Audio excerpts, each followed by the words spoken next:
I would accidentally push that trying to raise my hand or something. Yep. I think I just accidentally pushed it. No, I'm kidding. I did that on purpose. All right, let's jump right in. There's a lot of content, and I'm gonna do my best to not rush. But let's see how we do. So just to, I guess, ground ourselves back into the design world, design universe. I have a little slide. These are not slides, but I wanted to reiterate some points here really quick. Again, what we're after is business agility. With all this talk of design, domain-driven design or not, it's all about business agility. And something that I worry about all the time is this, right? Our market shifts, whether it be SOCOM, Army, Navy, the market is shifting constantly. And design, without addressing it and paying attention to it, it's high maintenance, right? We're in a high maintenance relationship with design in general. It degrades, right?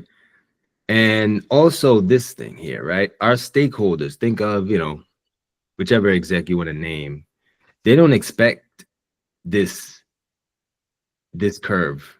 They expect this curve without even knowing about how we go about working. They don't expect it to degrade over time.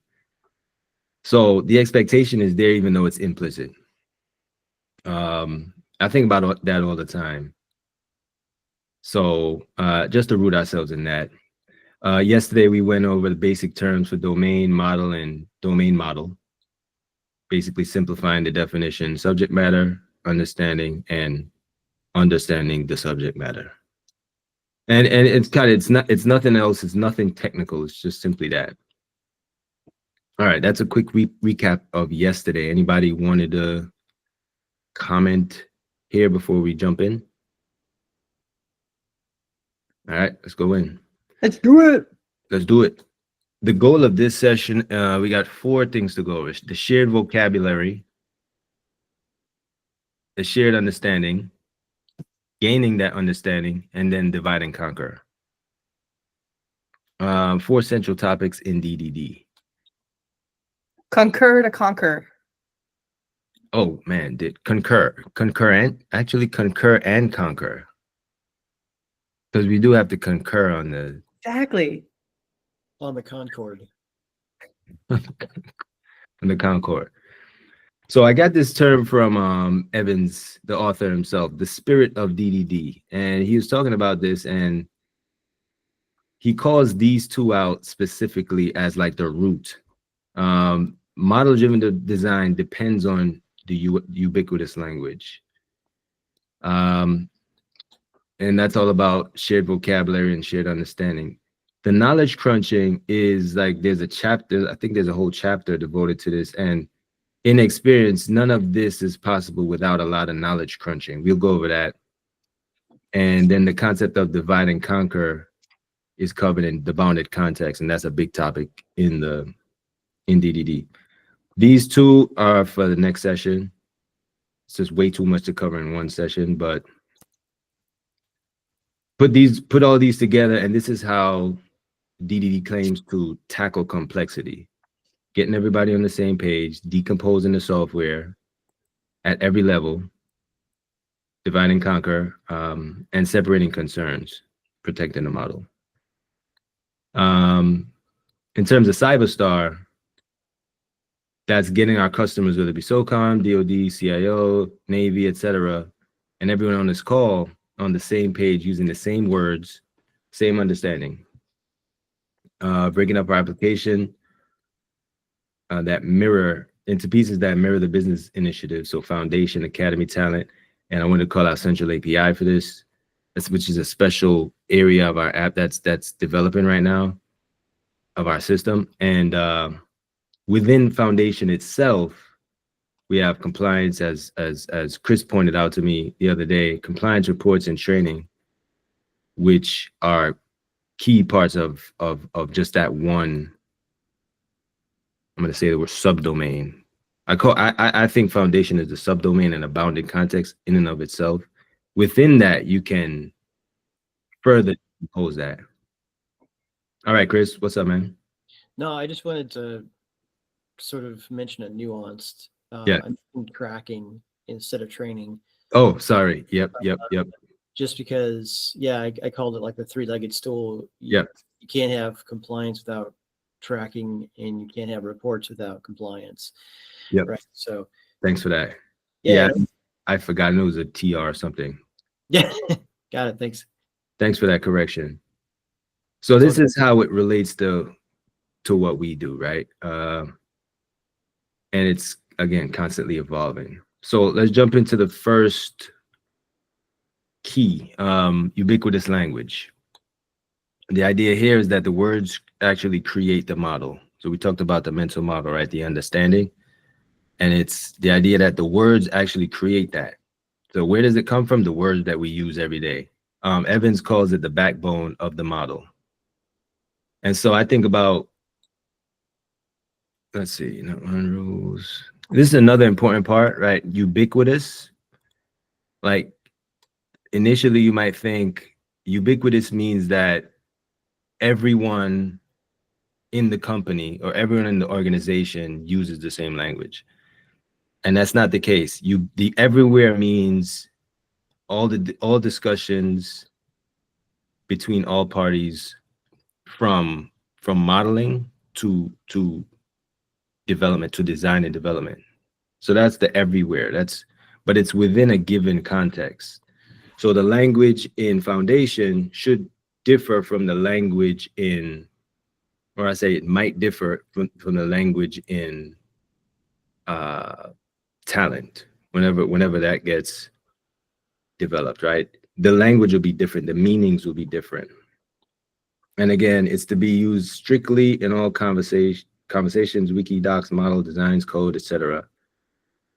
And I used the word crisp the other day. Like, what do you mean by crisp words? Like, this is an Evans word again, and it simply just means specific, distinct, unambiguous, and singular. So if I say the word requirement, does that have a specific, distinct, unambiguous, singular meaning? If not, it could be just that language could be a hint that it wants to be separated into two different things. Yes, sir, Brandon. It's not crispy enough. I agree. That's because my name is Chris B.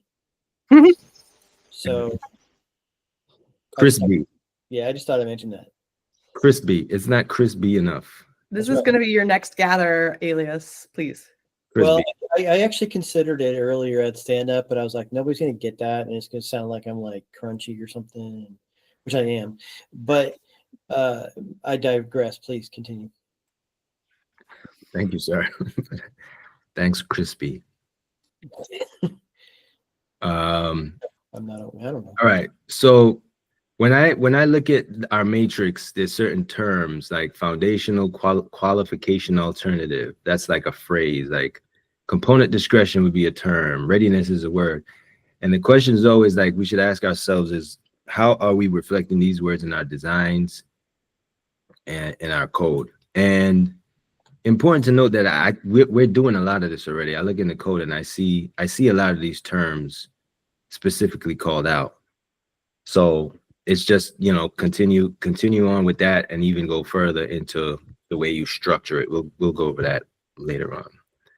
I wanted to call out the glossary that Olivia threw up a couple weeks ago that I thought was fantastic, right? She has it on the wiki. She calls out even analogies. She'll add an analogy for each term that helps us to understand and model it in our heads, right? Like the model that Olivia called out was like, imagine you're trying to get your bachelor's or your master's or your PhD in school. It's kind of a similar concept, similar metaphor to what we're doing here. And so the glossary is up. It's evolving. I think it'd be good if we updated that and it was a living document. One thing I wanted to call out to the group is this though. I have eyes here. Can anybody tell, I guess, in this line, what stands out? Or how would we, let's say, anything stands out here? Can anybody? It's Got it. really funny. It's funny because it's the same problem we had in ATCTS. The requirement paradigm is not specifically utilized, but maybe inferred. Right. Yeah. Inferred. And that's exactly the same problem we had in ATCTS because Yep. there was the concept of a training program, Mhm. which, you know, basically was the same thing of like your work role has certain training requirements. Yep. There was no explicit definition of that training program, but our client referred to it explicitly. Yes. Oh as man. though it existed. Yeah. Yeah. Yeah. And we're like, we don't know what you're talking about. Oh, we had to translate it.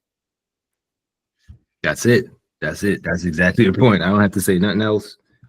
You hit it on the head. We got to call. There's a term in DDD, a quote: "Make the implicit explicit." Like I like it. specifically, make the implicit explicit. I like it. And so, yeah, when I saw this is an opportunity to call that out, and it might open the design up or simplify it even more when that happens. You'd be surprised, like little things like that removes like awkwardness from the design. Yeah. I think in our specific application, we've thought about like how do we get rid of something like qualification collections, for example. And the qualification collection is essentially the group of requirements, you know, so that there could be an unlock there. Yeah, exactly. I like that word, unlock. It unlocks the design. All right, cool. That's ubiquitous language. There's more to that. Each one of these sections could be like a whole hour, but we're trying to get it in here. So the next key is model-driven design. Let me pull out the most important thing here. We already talked about being driven, right? It's in lockstep, and it's the primary factor, right? Being the model. This is the noun version of the word model, the understanding. And again, we're doing some of this modeling, right? In our 4 fiends, in our conversations, we're modeling, right? Our knowledge crunching session the other day was modeling. Now here's one thing to point out. There's not one model for the users, right? People at SOCOM, people at Navy, I like to call those out. And then for each product person, there's another model. And then for each developer, there's another understanding. And then in the code, it reflects a whole nother paradigm, right? What we're working for, you get a fragmented model that way. What we're looking for is the user model equals our model equals the design. So they're all the same model. So there's a lot of work here to find out what are the users, how do the users look at our app, right? MDD is about unifying the models. There's another way of depicting that. Different models of so let's say you have a subdomain. Within that subdomain or domain, whatever you want to, at whatever level we're talking about, you have these 3 models and we want to share it. So it's another way of saying the same thing. Here's a quote I thought would be useful. All of us, what if we envisioned the product exactly the way the users did and then tried to design and develop the system the way that the users would if they had excellent software design, architecture, and system design skills? That's the product. And that kind of encapsulates this whole idea. You start from the user's model and okay, let me not dwell on that some more. Let me keep it moving. I did want to address something Sam pointed out. Sam on the call? Oh man. Sam's not here. All right, I'll skip that part. Yeah, I think just for this half hour right after, it's like his normal Oh man, okay. normal conflict for him. But you're recording. Yeah, I'm recording. I'll tap him on the shoulder later Go on. ahead and address it while you're recording it. I mean, he's gonna watch it later, right? Yeah, why not? You know what? Yesterday he had a great comment, and I don't know if I addressed it properly or fully. He asked a couple things, and I think I answered a different question. He said, can you reflect the model in the test? The answer is yes. I don't know if I directly answered that.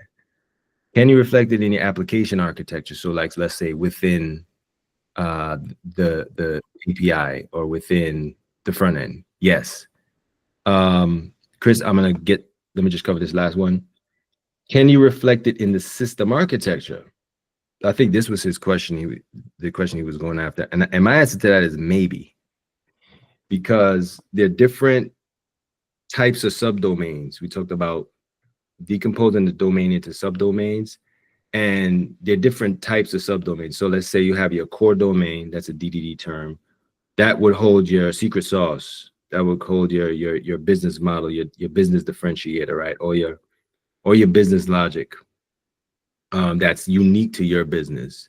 But then there are other parts of the domain that are more about like infrastructure, or more about like, think of like that util folder in a lot of applications. You got the util folder with like functions that you need to assist you with the business logic. You have like whole domains that are like that.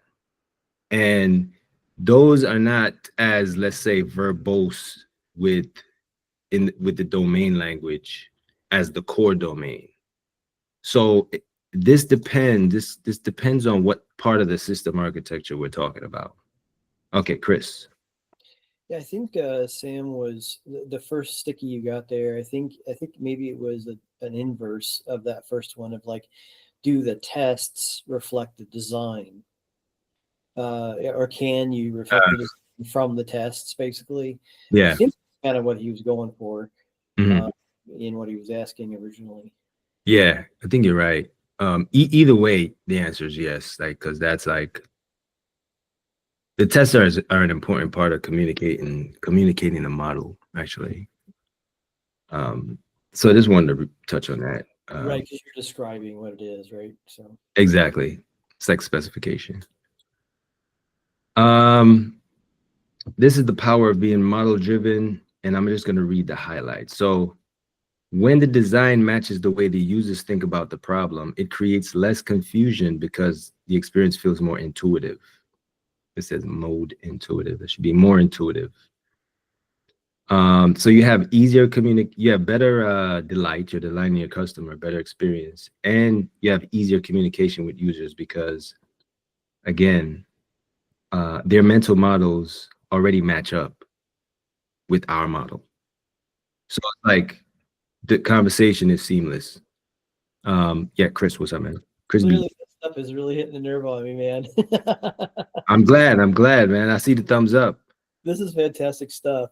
So I did a little bit of studying on enterprise architecture in university. We were studying specifically the Zachman framework, which is different from other enterprise architecture frameworks. It's really more of an ontology. And the approach of the Zachman framework, he doesn't like the word framework, he says ontology, but he is more about discovery and of how the enterprise, like what the enterprise is and what it needs to function and how it functions. And then from that, you derive your system so that it actually does exactly what that first highlighted point does. Because you're learning from the entire enterprise of how it's already operating and what makes sense to people. What makes sense, yeah. And you build your system so that it matches that. Yeah, that's it. That's the Zachman framework of enterprise architecture approach. And I'm pretty sure like Evans has pulled from that or vice versa, because this is not like unique to DDD. It's like universal principles of design. So yeah, that makes a lot of sense. In the book, like they even call out a good example. I mean, there's examples everywhere, but like the idea of, let's say, a bookmark, bookmarks in your browser. Like imagine when bookmarks first were implemented and shipped, right? Our idea of a bookmark is literally a book, and you mark places in a book. On a browser, it was like, to the users, it was like a list of site names. So in their head, it's like, this is my list of favorite sites. It's just a list of names. But now developers at Microsoft, but for technical reasons, they had to model it. They modeled it as a file system, like a group of actual files with like URLs in the files and other metadata. And so they had issues because users are expecting, this is just a list of site names. Why do I have to click this button and that button? But it was because they implemented it on the technical side as a file system. So they had to work to correct that disconnect and improve the experience of bookmarks. And you know, bookmarks are what it is now, I think, because they implement it closer to what users expect. Because I don't think anybody here thinks of bookmarks as a file system. Right. So I think the users model one anyway. All right. Good combo, good combo. So this is the part where I had a all right, let me just, so the power of a good model is I wanted to go into this, but we should always think, is there a simple model we can use, a simpler model we can use? And is it a to-do list? Is it a rules engine? And I have a clip to play, and I really want to play this clip.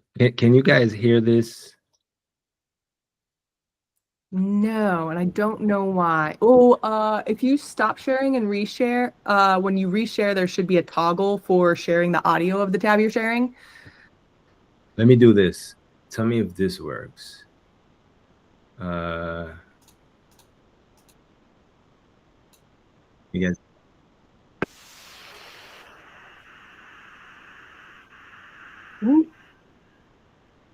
Oh, I heard stuff, but it's not Neil deGrasse Tyson talking. It's not Neil deGrasse Tyson. All right, check that. So I'll talk to this again. It'll be in the content. But basically, this left side is when they used to think the Earth was in the middle. And now we know, or we think, that the sun is in the middle. So these squiggly lines and this confusion, this ball of yarn represents all the mathematical computations that astronomers had to make, all because they modeled the Earth in the middle. And just by shifting, this became the computations. So the geocentrism was a great start. They call that the naive model, but it was too complicated. The model was too complicated for astronomers to actually do astronomy. And that's the whole point. He had a really good way to put it. You know how he is. And that was the point of that video. He waited until his deathbed before publishing because he didn't want to get killed. And the end. But here's the rub. Heliocentrism might not be the end all be all. There might even be a simpler model. Right now, I know that for stars, like they model stars and stars life cycle a certain way, and they're changing that now. Pluto's, I don't know if Pluto's a planet anymore, but even that, like, it's all evolving, right? So the idea is for us to keep asking that question. It's not like a one and done, cut and dry thing. It's like, it's okay to pursue new models, you know, with the hopes that we'll simplify the work that we have to do. And it could all just be a perspective shift. All right, we got 3 minutes. Time check. And we have retro at 1:30. I'm wondering if Retro's at 1:45. oh, it's at 1:45. Yeah. Oh, I love it. I think Amber must have moved it. So, oh, great. All right, cool. Fine, she's okay.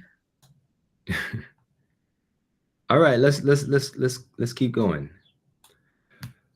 So we went we just went over model-driven design, and which uses the word model as a noun. So this is the action-oriented version of modeling, and that's our knowledge crunching piece. And what that means is simply to simplify and agree on a shared understanding. This is so simple, right? But it's messy. But this is the activity. On Friday, we had a great session, and we produced all these different artifacts, all these different perspectives, a few different models. Here's our rules engine. Here's a little pseudocode. Here's the process flow. Here's the even Venn diagrams. We had a lot of stuff going on in that meeting. My question is, during that session, how was the experience to everyone? And what would have made it better or worse? You don't have to answer that now if you don't want to, but just this to think about, because that's what knowledge crunching is concerned with, which again is a major part of this discipline. The collective brain, I call it, like put all our brains together, and it looks like this. This is from the book. And I was playing around with stickies, and I'm gonna do something here. Knowledge crunching in sticky format is basically turning this into something like this. And I was like, oh, that's what you're talking about. Roles, optional, discretion. These things now start to be clarified versus the initial cloud when we come into a session. If you notice here too, I just wanted to illustrate the point that a lot of these are duplicated. You got KSATs over here, but you got KSATs over here. But they're different colors. They have different nuance and different meanings. And all this stuff kind of it can't get ironed out if we don't work through communication to straighten it out, stretch it out, and make everything crisp. Again, that word, distinct meanings, distinct ideas. And here's the conclusion here is whether or not we're intentional about modeling and design, either way our code will reflect it. A crisp domain model supports clear, decoupled, and cohesive code. I think that's pretty obvious to all of us because we're pretty technical. We're senior people. But I mean, it's clear, right? If requirements means two different things, but in the code, it's not crisp, then you have high coupling, literally, like, because this variable assignment means this one thing in this line of the method, but down here it actually means something else. Now you have this weird duplication of state. You don't know why tests break. You don't, things like that happen. It's a big ball of mud. So that's the importance of knowledge crunching.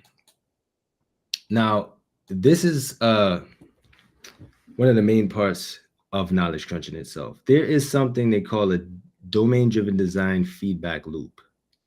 And that's what I try to depict here. The point of modeling is to keep the feedback loop turning. So on the left side, you have the business landscape. So all the stuff Marling and Barb and the execs, this is all the stuff they worry about. So you have the business domain, subject matter experts, and then you have your 06s, your LoRa's, all the product people, tech support. They're on this end. On this end, of course, you got people like me, Sam, Adam, Chris, et cetera, et cetera. You got Amanda, Reagan, and we're on this side. I think some of you guys split time on both. You guys are the experts on both sides, but the idea is that the business impacts the domain, which impacts the model, the design, and the code. and it goes back the other direction. So if a change is made in the code, it should be reflected in the design, in the model, and in the model. It doesn't affect the domain because, again, the model is an interpretation of the domain. So the model doesn't affect the domain itself, but the business landscape does. So these two will change together, and these will change together, the technology and the code. But in here, you have this feedback loop. Well, these should be really these three that stay in sync. And knowledge crunching aims to make sure that this happens. So everything is kept again in lockstep. So it's truly model driven or domain driven. All right. So that's the piece on modeling. I have maybe an example. Yeah.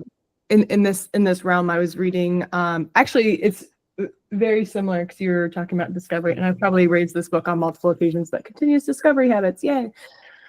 And it talked about obviously a lot of people's examples are like Apple, iPhone, Steve Jobs era. But one of the things that I think is clicking for me is they talked about the original iPhone. When like competing right with BlackBerry, right, the differentiation of it was actually the function of voicemail. At that time, right, like we went from like answering machines, which like would record things, to like, okay, now you have this mobile device, and it was still considered, I don't even know if it was called voicemail at that point, probably. Yeah. But like that, the technical unlock of, hey, putting like a mailbox, right? So, hey, they're calling it voicemail over here. Our customers are encountering this frustration in that they can't like save, re-listen to, or they have to like go through all of their messages before getting to the one that they want. Mm-hmm. That is like the opportunity space in that business domain type of speak. But like the voicemail, right, the mailbox and mail system, I think was like the connecting model that helped the technical breakthrough. Oh, yeah. Great point. Yeah, and that's that unlock again, just by using that mail metaphor or analogy. And they didn't start out with that, right? They started out with something else, or the industry had something else. Yeah. Right. So yeah, that's a powerful example. And also keep in mind that these are always moving targets. The business is always going to be changing, and the technology is going to be changing. So this is just the nature of it. And this is what makes it messy and complicated, because how are you going to have this feedback loop when everything's shifting around? That's a part of the work, right? A lot of time and effort is spent in making sure the social dynamics of modeling are healthy. And they emphasize that a lot in DDD. Because it's a highly collaborative thing. It's draining, right? Especially for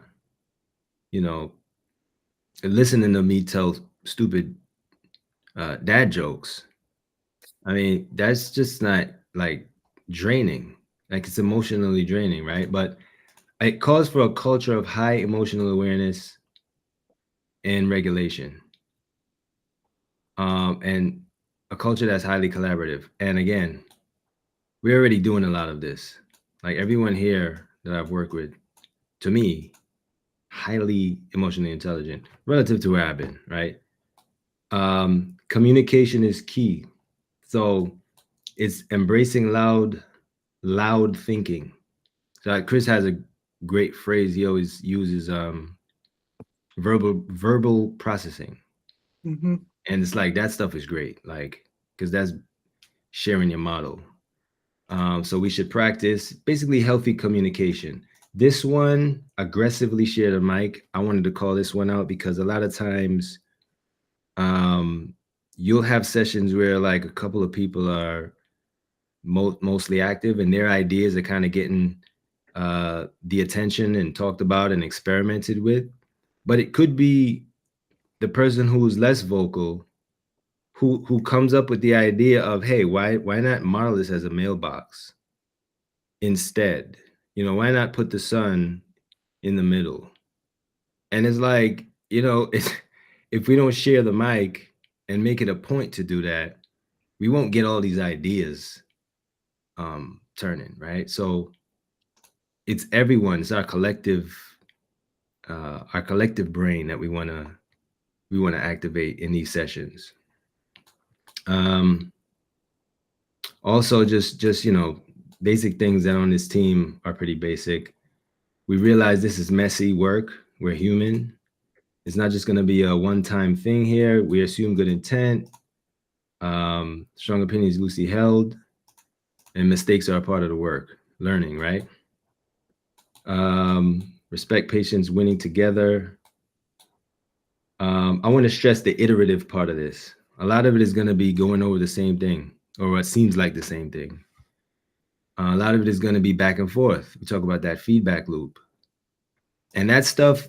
When that happens, we should meet it with, like, expect that to happen. It's a part of the process, as opposed to thinking that something's going wrong, you know, by something being repetitive. I could say something today, but tomorrow I could say the same thing, but it'll take a different nuance. You know, time passing, I slept on the idea, now it hits me different. So knowledge crunching, the idea of that and the culture of the collaboration accounts for this and expects this and embraces that kind of iterative communication. All right, so this is a heavy topic in DDD. All right, here's some techniques. Let's go over these real quick. Some techniques for productive, less chaotic sessions. We could set expectations for the session. We can use known modeling techniques. So here are a few of them. Can you I guess I should maybe use the raise my hand feature, but my hands are full. Okay. You've been talking about you've mentioned like these sessions a couple of times. Yeah. And I'm curious to know, like, what are those sessions? Are you talking about sessions like Friday? Or what are the sessions? Yeah. So when I say sessions, I mean, that's like a generic term I'm using for any time we get like 3 or more of us talking about or discussing something. Okay. So, all right, so it's not like something like framework specific or anything. No, that's not like framework specific. Just collab sessions. Cool. So some basic ways to model, to crunch now to do modeling, metaphors, analogies. I touched on boxes and arrows, basic visualizing things on a whiteboard. But let's go deeper than that. Like, we can brainstorm. The thing about brainstorming I wanted to call out is that no answer is wrong. Like, it's the idea that no answer is wrong. Let's throw all the ideas. Every idea is good, is a good idea. And that just frees up the collaboration, frees up the ideas. It's very experimentative. Like, let's experiment, let's try it. Everyone's idea gets a try. And we're striving for consensus at the end of the day. There are types of brainstormings sessions that we could run. I wanted to call this out. Energized work is important. So if the engagement or if the session is no longer fruitful, just call it off. Do it another day. If people are tired, if people are fatigued, do it when everybody is energetic. There's no sense in working tired. Now, here are a couple other ways, right? So during 4 fiends, we do some of this already, right? We model every 4 fiend session. There's modeling happening. Well, from what I've seen, more or less, right? There's something called the DDD whirlpool. I'm not going to touch on. I'm really interested in event storming for this type of modeling.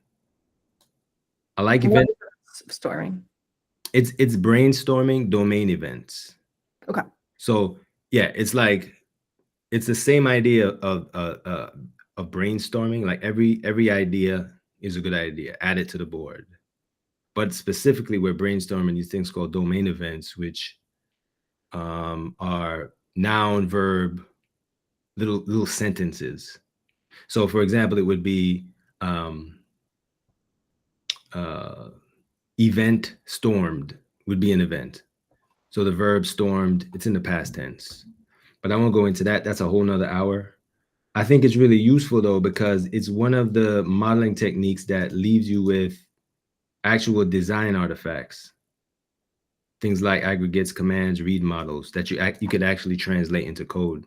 And it comes directly from the domain model. So that's why I'm really interested in event storming. Some other ways you can model using pseudocode. You could map out a whole skeleton. That's another way. And even TDD. TDD is a great way to model. As long as you spike it and you throw the code out afterwards, it's a good way to model using actual code. So those are some techniques.